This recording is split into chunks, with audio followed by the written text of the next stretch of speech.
அடுத்து வரும் நிகழ்ச்சியானது ஜாய்ஸ் மேயர் ஊழியங்களின் நண்பர்கள் மற்றும் பங்காளர்களால் தாங்கப்படுகிறது.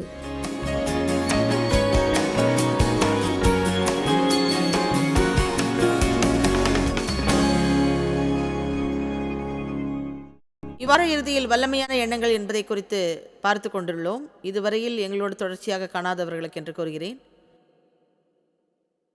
ஒரு நோக்கத்திற்காக நாம் சிந்திக்கக்கூடிய சில காரியங்கள் நம்மை பலமற்ற வாழ்க்கையை வாழ வைக்காமல் வல்லமையான ஒரு வாழ்க்கையை வாழ வைக்கும்.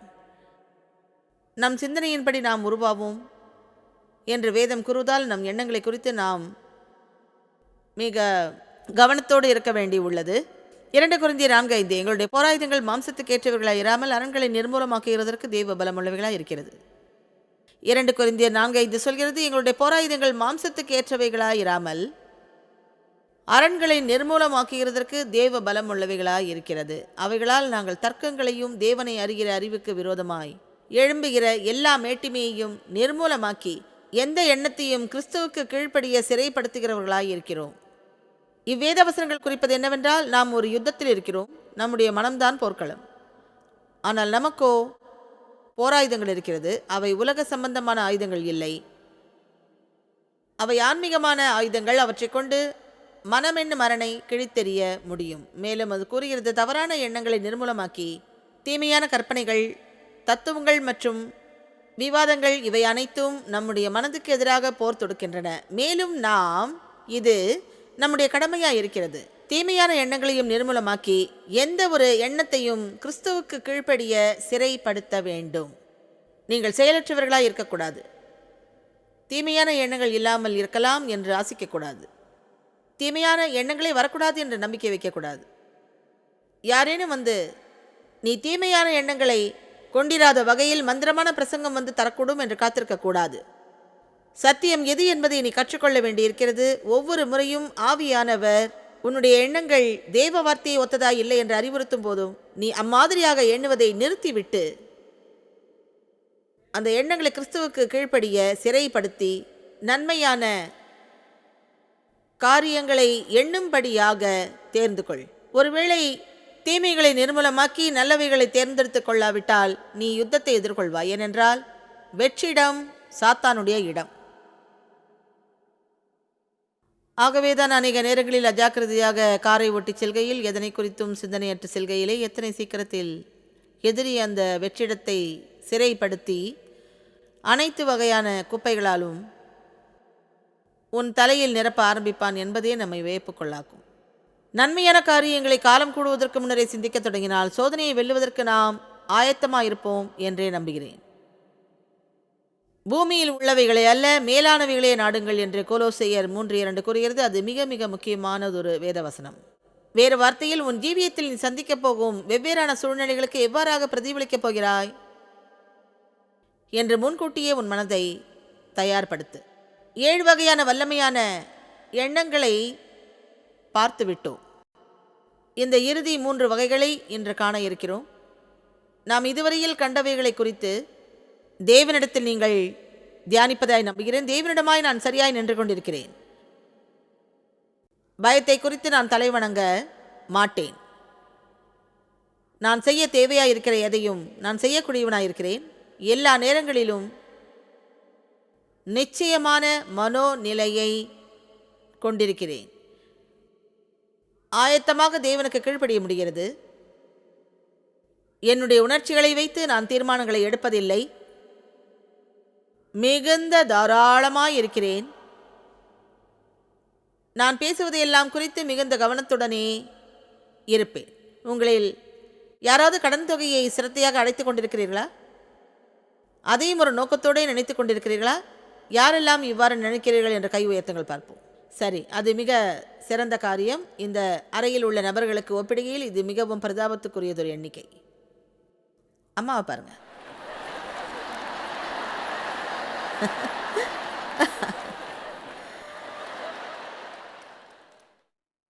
உங்கள் வீட்டு கணக்கை சரியாக போடவில்லை என்றால்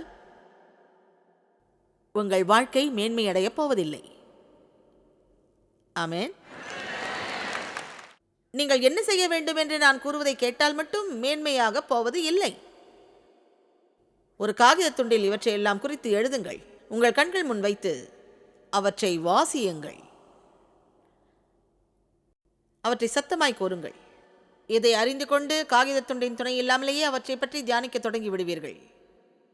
இதற்கு நீண்ட நேரமாகாது, ஆனால் போர் புரிய தகுந்தவர்களாயிருங்கள். மாறாக ஜாய்ஸ் மேயர் செமினாருக்கு வந்து டி-ஷர்ட்டுகளையும் சீடிக்களும் வாங்கியுள்ளேன் என்ற கர்வம் வேண்டாம். உங்கள் ஜீவியம் மாற வேண்டும் என்று ஆசிக்கிறேன். நீங்கள் வீட்டுக்கு சென்று வித்தியாசமாக எண்ண தொடங்குவீர்களானால் அது மாறும் என்று அறிவேன். 8வது காரியம், நான் எவ்வாறு நடத்தப்பட வேண்டும் என்று ஆசிக்கிறேனோ அவ்வாறே ஜனங்களை நடத்துவேன். ஒரு நாளைக்கு 25 முறை இதை மட்டும் தியானித்தால் என்னவெல்லாம் நடந்தேறும். நான் எவ்வாறாக நடத்தப்பட வேண்டும் என்று ஆசிக்கிறேனோ அவ்வாறே ஜனங்களை நடத்துவேன். எனக்கு மரியாதை தர வேண்டி ஆசிப்பேன். ஆகவே நானும் மனுஷருக்கு மரியாதை தருவேன். மனுஷர் என்னிடம் நலமாயிருப்பதை விரும்புவதால் அவர்களோடு நலமாயிருப்பேன். மனிதர் என்னோடு பொறுமையாயிருப்பதை ஆசிப்பதால் நானும் அவர்களோடு பொறுமையோடு இருப்பேன். என்னோடு அவர்கள் நேசமாயிருந்தால் நானும் நேசமாயிருப்பேன். மத்தேயு 7 வாசியுங்கள். மத்தேயு 7:12. ஆதலால் மனுஷர் உங்களுக்கு எவைகளை செய்ய விரும்புகிறீர்களோ அவைகளை நீங்களும் அவர்களுக்கு செய்யுங்கள். இதுவே நியாய பிரமாணமும் தீர்க்க தரிசனங்களுமாம். இடுக்கமான வாசல் வழி பிரவேசியுங்கள். நாம் 12ஆம் வசனத்தை செய்ய விரும்பினால் 13ஐ செய்யும்படி ஆசிக்கிறார் அவர். இடுக்கமான வாசல் வழியாய் உட்பிரவேசியுங்கள். கேட்டுக்கு போகிற வாசல் விரிவும் வழி விசாலவுமாயிருக்கிறது. அதன் வழியாய் பிரவேசிக்கிறவர்கள் அநேகர்.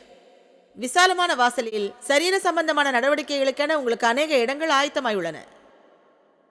உங்களுடைய அனைத்து சூட்கேஸ்களிலும் நிரப்பக்கூடிய அளவுக்கு மாம்சம் விசாலமான வாசலில் நிறைந்துள்ளன. ஆனால் அந்த வழி அழிவுக்கு இட்டுச் செல்லும். அங்கே மனிதர் ஏராளம். ஆகவே அந்த வழியில் உங்களுக்கு அநேக தோழமை கிடைக்கும். நீங்கள் எப்பொழுதுமே அவங்க இவ்வாறு நடக்கிறார்கள், அவ்வாறு நடக்கிறார்கள், இவ்வாறு நடக்கிறார்கள் என்று சொல்லத்தக்கதாக இருக்கும். ஆனால் கிறிஸ்து அவ்வழியில் நடக்கவில்லை. இடுக்கமான வாசலிலோ மாம்சத்துக்குரிய காரியம் எதற்குமே இடமில்லை. சில சமயம் அது தனிமையான வழியாயிருக்கும். ஆனால் அவ்வழியே தான் கிறிஸ்து நடக்கிறார். இடுக்கமான வாசல் வழியை உட்பிரவேசியுங்கள். வசனம் 14. ஜீவனுக்கு போகிற வாசல் இடுக்கமும் வழி நெருக்கவுமாயிருக்கிறது. அதை கண்டுபிடிக்கிறவர்கள் ஒரு சிலர் மட்டுமே. உங்களுக்கு ஒன்று தெரியுமா? சொல்வதற்கு பாதுகாப்பாக உள்ளது என்று கருதுகிறேன். மில்லியன் கணக்கான ஜனங்கள் தங்களையே கிறிஸ்தவர்கள் என்று அழைத்துக் கொள்பவர்கள். ஆனால் அவர்களில் நேர்மையாக எத்தனை பேர் இந்த நடையில் நடக்கிறார்கள் என்பது வியக்க வைக்கிறது. மேலும் நான் சுத்தமான நிஜமானவர்களில் ஒருத்தியாக இருப்பதையே விரும்புகின்றேன். பொய்யிலும் தவறிலும் இருக்க நான் விரும்பவில்லை. ஆமென். மேலும் எல்லாவற்றுக்கும் மேலாக ஒன்றை செய்வதை குறித்து வேதம் இப்போது நமக்கு கூறுகிறது. ஜாய்ஸ், நான் கற்றுக்கொள்ளக்கூடியது அநேகம் இருக்கிறது, நான் செய்யக்கூடியது ஏராளம். மேலும் சில வேளைகளில் அதை குறித்து குழம்பி இருக்கிறேன். இன்றைக்கு அதி முக்கியமான காரியம் ஒன்றை குறித்து மட்டும் அறிந்து கொள்ளும்படியாக எனக்கு கூற முடியுமா என்று இன்று காலையில் சொல்ல ஆசிக்கிறீர்களா? ஆம், என்னால் செய்யக்கூடும்.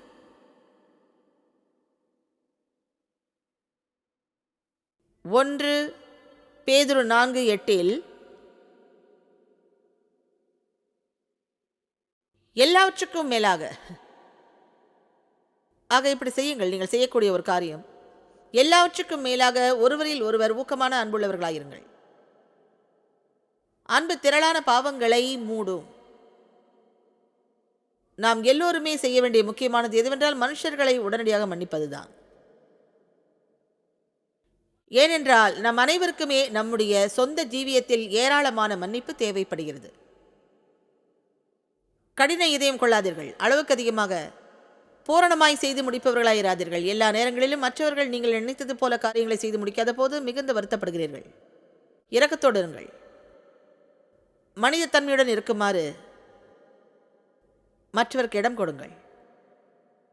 ஏனென்றால் நம் அனைவருக்குமே அந்த இரக்கமும் மன்னிப்பும் மிக தேவைப்படுகிறது. மனிதர்கள் அனைவருமே தாராள மனம் கொண்டவர்களாக, பரவாயில்ல, அதை பற்றி கவலைப்படாத என்னும் மனோபாவத்தோடு இருக்கிறார்கள். அனைத்திற்கும் மேலாக அந்த பற்றி எறியக்கூடிய செஞ்சிவப்பில் கனலாக எரியும் அன்பினை ஒருவரிடத்தில் கொண்டிருக்க வேண்டியுள்ளது. பெருந்திரளான பாவங்களை அன்பு போர்த்தி கொள்கிறது. கிறிஸ்து புதிதான நியாயப்பிரமாணம் ஒன்றினை நமக்கு தந்துள்ளினார். இங்கிருந்து செல்லும் போது ஒன்றாவது எடுத்துச் செல்ல ஆசையா? புதிய கற்பனையை உங்களுக்கு தருகிறேன். நான் உங்களை அன்பு செய்ததைப் போல் நீங்களும் ஒருவரில் ஒருவர் அன்பு கூறுங்கள். இதை காண்பவர் நீங்கள் என் சீஷர்கள் என்பதை அறிந்து கொள்வார்கள். சீஷர்களின் அடையாளமே அன்புதான். கிறிஸ்தவன் என்பதற்கான அடையாள குறியீடு இதுதான். இன்று இங்கு சுற்றிலும் தேடி பார்த்தால் உங்களுடைய ஆடைகளிலே நைக் என்ற குறியீடு உள்ள எவரையாவது உடனே கண்டுபிடித்து விடுவேன். அல்லது கொக்கோ கோலா, பெப்சி குறியீட்டையோ மற்ற பிற காரியங்களையும் அறிந்து கொள்வேன். நாமும் நம் மீதும் ஒரு முத்திரையை கொண்டிருக்க வேண்டும்.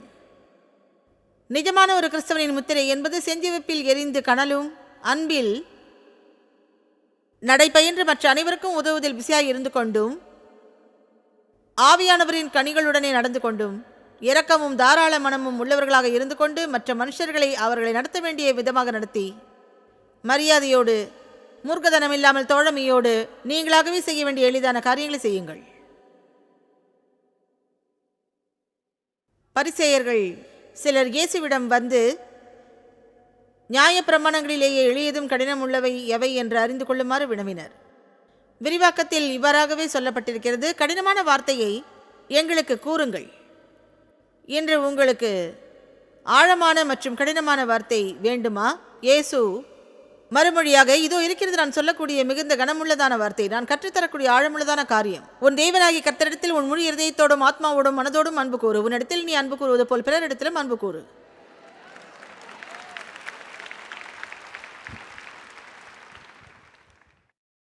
நான் சொல்லக்கூடிய இந்த 10 விதமான காரியங்களிலிருந்து ஒன்றை மட்டுமேனும் உங்களால் கையாளக்கூடுமானால் இதையே பற்றிக் கொள்ளுங்கள். ஏனென்றால் மற்ற எதையும் விட மனுஷர்களை சரியாக நடத்துவது எப்படி என்பதை கற்றுக்கொண்டது என் வாழ்க்கையை அதிசயமாக மாற்றியது. மற்றவர்களை குறித்து அனுசரணையாக இருப்பது என்பது மிக அற்புதமான காரியம். ஏனென்றால் நாம் எல்லோருமே பிறவியிலேயே சுயநலத்தோடு இருக்கிறோம். அது நம்மிலேயே உடன் பிறந்துள்ளது. எனக்கு என்னாவது, எனக்கு என்னாவது, எனக்கு என்னாவது, எனக்கு என்னாவது. இவ்வாறு நாம் வாழ்வதை தேவன் சிறிதும் விரும்புவதில்லை. மற்றவர்களுக்கு நம்மால் என்ன செய்யக்கூடும் என்று ஒரு நோக்கத்தோடு நாம் சிந்திப்பதையே அவர் ஆசிக்கிறார். நான் அப்படித்தான் செய்கிறேன். இன்று அதிகாலையில் நான் அமர்ந்து கொண்டு, சரி தேவனே, இன்று யாரையாவது ஆசீர்வதிக்க விரும்புகிறேன் என்று நினைத்தேன். நான் இம்மாதிரி போதனைகள் செய்து ஆசீர்வதிப்பதை பற்றி பேசவில்லை. என்னுடைய சொந்த ஜீவியத்தில் உள்ள சிறிய இடத்தை பற்றி நான் பேசுகிறேன். நீங்கள் என்ன செய்ய வேண்டும் என்று சொல்கிறேனோ அதையே நானும் செய்ய ஆசிக்கிறேன். சரி தேவனே, யாரையாவது ஆசீர்வதிக்க விரும்புகிறேன். நான் செய்ய ஆசித்ததை யார் வழியாக நிறைவேற்றப் போகிறேன் என்ற போது 30 வினாடிகளே இருந்தது. தேவன் ஒருவரை எனக்கு காண்பித்தார். அவரை குறித்து தேவன், நீ இவருக்கு உன் ஆசீர்வாதத்தை தந்தால் அது அவருக்கு மிகுந்த உத்தமமாக உற்சாகப்படுத்துவதாயும் இருக்கும். அவர்களை பாராட்டுவதாக சொல் என்றார். தேவனுக்கு ஸ்தோத்திரம். ஆனால் எனக்கும் அதை குறித்து நினைத்து பார்க்க வேண்டியிருந்தது. என்னுடைய தலையில் அது சிறிதும் ஏறவில்லை. அந்த நினைவினை நான் மேற்கொள்ள வேண்டியிருந்தது. எல்லோருக்கும் நான் சொல்வது புரிகிறதா? ஒரு நோக்கத்திற்கென்று சிந்திக்க பழகுங்கள். உங்களிடத்தில் 3 தேவதூதர்கள் தோன்றி 2 சங்குகளை ஊதி 4 சொந்த தீர்க்க தரிசனங்களை கூறி 5 உறுதிப்படுத்துதலை தந்து பிறகுதான் நீ தலைப்பட்டு பிறருக்கு உதவி செய்ய முடியாத ஒரு மனுஷனை போலிராதீர்கள். ஓ தேவனே, இப்பொழுது நிச்சயமாகவே நீர்தானா அது? மனுஷர்களை நாம் எப்படி நடத்துகிறோம் என்பதில் தான் அன்பு வெளிப்படுகிறது. தேவைகளை சந்திக்க நம்முடைய பொக்கிஷங்களை உபயோகிக்க வேண்டும். நீங்கள் வளர்வதை ஒரு நோக்கத்தோடு செய்யுங்கள். நீங்கள் செழித்து வளரும்படியாக மட்டும் மேலும் மேலும் ஜெபிக்காதீர்கள். உங்களிடத்தில் உள்ளவற்றில் ஒரு நல்ல பகுதியை மற்றவர்களுடைய ஆசீர்வாதத்துக்கென்று உபயோகியுங்கள். காணிக்கை கூடையில் போடுவதோடு மட்டும் நிறுத்திவிடாதீர்கள். அனுதின வாழ்வில் உங்களோடு இருக்கும் மனுஷருக்கென்ன காரியங்களை செய்யுங்கள். உங்களோட பணிபுரிபவர்களுக்கு, உங்கள் குடும்பத்தில் உள்ளவர்களுக்கு, நீங்கள் நேசிப்பவர்களுக்கு, குறிப்பாக நீங்கள் சிறிதும் நேசிக்காதவர்களுக்கு செய்யுங்கள். சில சமயம் அதுவே கொடுப்பதிலேயே மிகுந்த வல்லமையான கொடையாகும். அன்பு என்பது சுய தகன பலியாகும். அன்பிலே நடக்கும்போது எப்போதுமே ஏதோ ஒன்றை விலையாக தர வேண்டியுள்ளது. செய்ய வேண்டியதை மக்கள் செய்யாமல் இருப்பதற்கு இதுவும் ஒரு காரணம். தேவ அன்பு நம்மை சிறைப்படுத்துகிறது என்று வேதம் கூறுகிறது. நம்மை திருத்துவதற்கு அது உதவுகிறது. ஏனென்றால் மனிதரிடம் அன்பு செய்யும் போது அவர்களிடம் சொல்ல நினைப்பதை நாம் சொல்ல மாட்டோம். ஏனென்றால் அவர்களை அன்பு செய்வதால் அவர்களுடைய குற்றங்களை நாம் சுட்டி காட்ட மாட்டோம். அன்பு ஏராளமான பாவங்களை போர்த்தி கொள்கிறது. அதனை வெளிக்காட்டி பெரிதுபடுத்தாது, அது மூடிக்கொள்ளும். நம்மிடம் இருக்க கிறிஸ்து ஆசைப்பட்டது அன்பைத்தான். அது ஒரு தெய்வீக கனி, அது தேவனிடமிருந்து வருகிறது. தேவன் அன்புள்ளவர். அன்புதான் தேவன் வசிக்கும் ஒரு இடம். எத்தனை பேருக்கு தேவனுடைய பிரசன்னத்தில் அதிகமாக நடக்க ஆசையாக இருக்கிறது? என்னோடு சேர்ந்து 1 யோவான் 42 வாசியுங்கள்.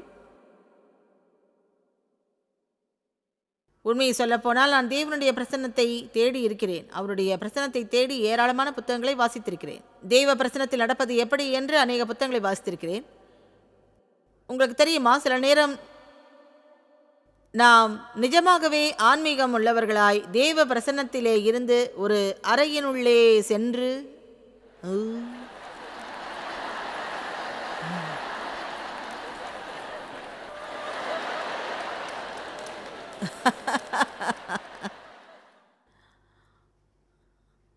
ஆனால் என் வாழ்க்கையை மாற்றி போடும் ஒன்றை கண்டறிந்தேன். 1 யோவான் 4:12 தேவனை ஒருவரும் ஒருபோதும் கண்டதில்லை. நாம் ஒருவரிடத்தில் ஒருவர் அன்பு கூர்ந்தால் தேவன் நமக்குள் நிலைத்திருக்கின்றார்.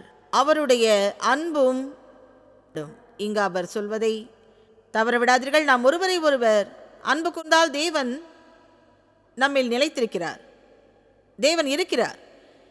எந்த ஒரு காலத்திலும் நீங்கள் யாரையாவது அன்பு செய்கிற போது, உற்சாகப்படுத்துகிற போதாகிலும், அல்லது எதையாவது தரும்போதாகிலும், அல்லது அவர்களை எதை குறித்தாவது மன்னிக்கும் போதாகிலும்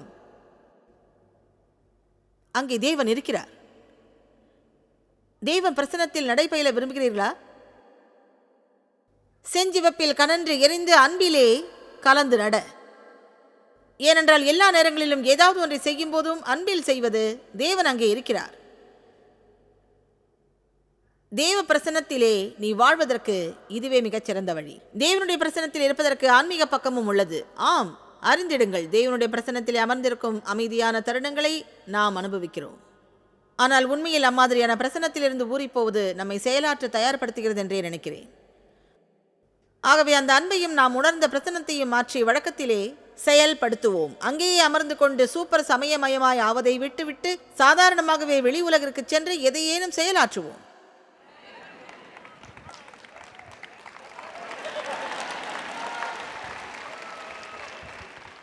நம் விசுவாசத்தால் வழக்கத்தில் நன்மையானதாய் செய்யும்படியாக நாம் முயற்சித்தே ஆக வேண்டும். வெறுமனே அமானுஷ்யமாய் இருப்பதை விட வேண்டும். அனைத்தையும் தரம் பிரித்து பார்ப்பதை விட்டு நீங்கள் மனிதனுடைய தேவையை குறித்து ஆராய்ந்து அதை நிறைவேற்றும்படியாக ஏதாவது செய்யக்கூடாதா? அன்பு எங்கு உள்ளதோ அங்கே தேவன் நிலைத்திருக்கிறார். தேவைகளை ஆராயுங்கள். மனுஷர்கள் கூறுவதற்கு செவிமடுங்கள். நீங்கள் அவர்களுக்கு செவிமடுப்பதையே மனிதர் ஆவலோடு எதிர்பார்க்கிறார்கள். அவர்களுக்கு செவிமடுக்கும் போது அவர்களை நேசிப்பதை போல் உணர்கிறார்கள். ஒரு நாள் என்னிடம் வேலை செய்யும் பெண்ணொருத்தி என்னோடு பேசும்போது அவளுக்கு பிரைட்டன் கம்பெனியில் உள்ள எந்த பொருளானாலும் மிகவும் பிடிக்கும் என்றாள். அந்த கம்பெனியானது பர்ஸுகள், ஷூக்கள், சாவி செயின்கள், கூலிங் கிளாஸ்கள் போன்றவற்றை விற்கக்கூடியது. மேலும் நான் கேட்பதற்கு என்னை தயார் செய்கிறபடியால் அவள் கூறியதை கேட்டேன். மனிதருக்கு பிடித்ததை தெரிந்து கொள்ள விரும்புகிறேன். அவர்களுடைய தேவைகளை அறிந்து கொள்ளதே ஆசிக்கிறேன். எனக்கு எதுவும் தெரியாதுன்னு சொல்லாதீங்க. அவங்களுக்கு என்ன செய்யணும்னு தெரியலன்னா நீங்கள் அவங்க சொல்கிறத கேட்க மாட்டீங்க. ஏனென்றால் அவர்கள் விருப்பத்தை, தேவைகளை உங்களிடம் சொல்லுமாறு விரும்புவார்கள். ஆக ஒருவரை அனுப்பி ஒரு கிஃப்ட் சர்டிஃபிகேட்டை வாங்கி வர செய்து அதில் அவள் கடின உழைப்பை பாராட்டி குறிப்பு எழுதி அவளிடத்தில் தந்தபோது அவள் அழுது விட்டாள். மேலும் அவள், நீங்கள் தந்த கிஃப்டை விடவும் நான் கூறியதற்கு செவிமடுத்து அதை நினைவிலும் வைத்திருந்ததுதான் எனக்கு மிகவும் பெரியது என்றாள். உலகில் உள்ள மக்களுக்கு சவால் விட்டு வருகிறேன். இன்று உங்களுக்கும் சவால் ஒன்று விடுகிறேன். என் எல்லா கான்ஃபரன்ஸிலும் இவ்வாறு முயற்சித்து செய்ய போகிறேன்.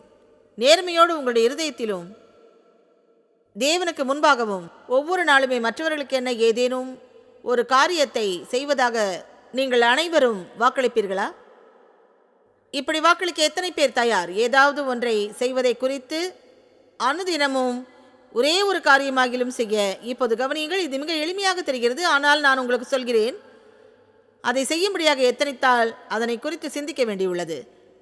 உங்களுடைய உலகில் ஜனவரிசை அத்தனை பறந்தவர்களாக இல்லாமற் போகக்கூடும். அவர்களை விட்டு விலகி முன்பின் தெரியாதவர்களுக்கென்று ஏதாவது செய்ய தொடங்க வேண்டும். ஒரு நாள் நான் ஷாப்பிங் செய்து கொண்டிருந்த போது தேவன் இன்னொரு யுவதியின் காதணிக்கு பணம் செலுத்துமாறு விரும்பினார். இந்த உலகத்தில் உள்ள யாரோ ஒருத்தி இது ஒரு பைத்தியம் என்று அந்த பெண் நினைப்பாள் என்று நான் நினைத்தேன். இறுதியாக அவளை நோக்கி நடந்து சென்று என் கையில் இருந்த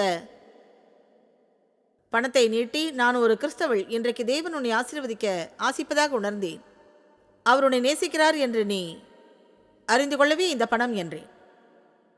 அவள் என்னை பைத்தியம் என்று நினைத்தால் அதை பற்றி அறிய விரும்பாதால் உடனே அகன்று விட்டேன்.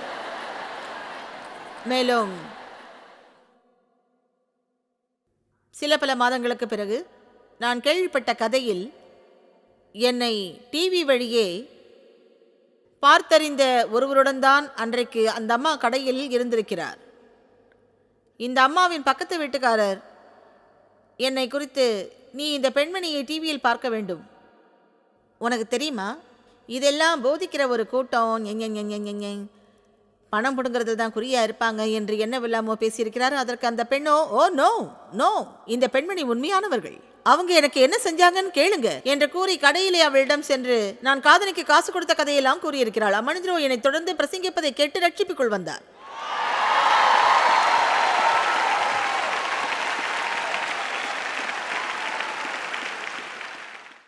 தேவன் அவரின் கைகளிலே வைத்துள்ளதை உன் இருதயத்திலே நீ செய்யும்படியாக வைத்து ஒரு சிறு துளி கூட உனக்கு அர்த்தத்தை கொடுப்பதற்கு பதில் உன்னை வெட்கமடைவதாக தோன்றும். மற்றவர் என்ன நினைப்பார் என்பதை குறித்து அதிகமாக கவலைப்படுகிறோம். இவர்களுக்காக எதையும் செய்தறியாத எத்தனையோ மனிதர்கள் இப்பூமியில் ஜீவிக்கிறார்கள். என்னிடம் அடிக்கடி யாருமே இப்படியான ஒரு காரியத்தை எங்களுக்கு செய்ததில்லை என்று எத்தனை பேர் சொல்ல கேட்டிருக்கிறேன். யாருக்குமே ஏன் என்று தெரியாது. வேறு விதமாக கூறினால், அநேக நேரங்களில் நான் உங்களை செவிமடுக்காமல் அதனை குறித்து பிறகு வேதனைப்பட்டதுண்டு. ஒரு முறை நான் இந்த பெரிய தள்ளுபடி ஷூ விற்பனை கடையில் நின்றிருந்தேன். எனக்கு முன் நின்ற பெண்மணி சில ஷூக்களை வைத்திருந்தாள். அவளுக்கும் பணம் செலுத்த தேவன் விரும்புகிறார் என்று உணர்ந்தேன். அந்த அம்மா எனக்கு பைத்தியம் என்று நினைக்க போறாங்க என்று நினைத்தேன். கொஞ்ச நேரம் போராடிவிட்டு அதை செய்யாமல் நின்றிருந்த வேளையில் அந்த அம்மாவும் செக் அவுட் வரிசைக்கு நகர ஆரம்பித்தாள். அவள் வாங்கிய ஷூவுக்குள்ள பணத்தை கட்டி பெற முயன்ற போதுதான் அவளிடம் பணம் குறைவாக இருப்பது தெரிந்தது. எனக்கு பெரிய அவமானமாயிருந்தது. அவளுக்கு முன்பாக வெட்கப்பட்டு போவதை பெரிதாக நினைத்தேன். ஆனால் தேவனுக்கு முன்பாக வெட்கத்துக்கு உள்ளானேன். அவருக்கு கீழ்ப்படிய நான் மறுத்ததால் நான் இன்னும் 100% முழுமை அடையவில்லை. ஆனால் அவ்வழியில் இருப்பதால் தேவனுக்கு நன்றி. தேவனால் முழுமையாக உபயோகப்படும்படி என் மூலம் யாருக்கெல்லாம் உதவ நினைக்கிறாரோ அதனை நான் செய்ய ஆசிக்கிறேன். அன்பு எப்பேற்பட்டது என்று நாம் அறியவில்லை. நம் மயிர்கால்களை கூச்சரிய செய்யக்கூடியதான பிசுபிசுத்த காரியம் ஒன்றும் இல்லை. நான் என் கணவரை மணமுடித்த 40 வருடத்திற்கு முன்பு நேசித்ததை விட இப்போது அதிகமாக நேசிக்கிறேன். அதில் தவறில்லை, நீங்கள் புரிந்து கொள்வீர்கள். ஆனால் அவரை காணும் போது நம் இருதயம் நெஞ்சக்குட்டை விட்டு துள்ளி வெளியே விழுவதில்லை.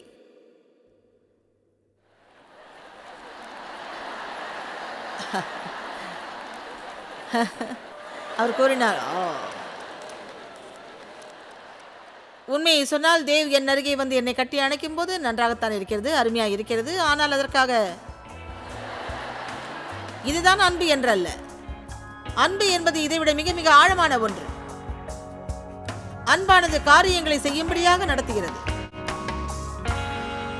அநேக வேளைகளில் நமக்கு அநேக காரியங்கள் கிடைக்கப் பெறுகின்றன என்று கூறியுள்ள காரணத்தால் அவை தானாகவே நம்மிடம் வந்து சேர வேண்டும் என்று நினைக்கிறோம். யோவான் 14 அவருடைய சமாதானத்தை நமக்கு விட்டு செல்வதாக வேதம் தெளிவாக கூறுகிறது. ஆனால் அந்த சமாதானத்தை நாம் சுதந்திரித்துக் கொள்ளும்படியாக அதனை தேர்ந்தெடுக்க வேண்டும். என்னை செயல்படுத்துவதற்கு என்னுடைய எண்ணங்களை சரிப்படுத்தினால் போதும் என்று கற்றுக்கொண்டேன். இது வேதத்தை வாசித்து உரத்த குரலில் கூறும்போது நீங்கள் அறியாதவைகளையும் கூட உங்களுடையதாக்கலாம். தேவன் உங்களை ஆசீர்வதிப்பார்.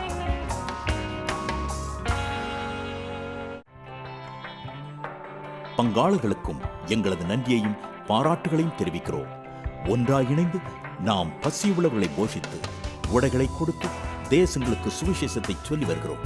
எங்களை தொடர்பு கொண்டு உங்கள் ஜெப தேவைகள் மற்றும் எங்களின் வெளியீடுகள் பற்றி அறிந்து ஜாய்ஸ் அவர்கள் நிகழ்ச்சிகளை அறிந்து எங்களோடு இணைந்து தேவ அன்பை உலகிற்கு பரவச் செய்யுங்கள். அடுத்து வரும் நிகழ்ச்சியானது ஜாய்ஸ் மேயர் ஊழியங்களின் நண்பர்கள் மற்றும் பங்காளர்களால் தாங்கப்படுகிறது.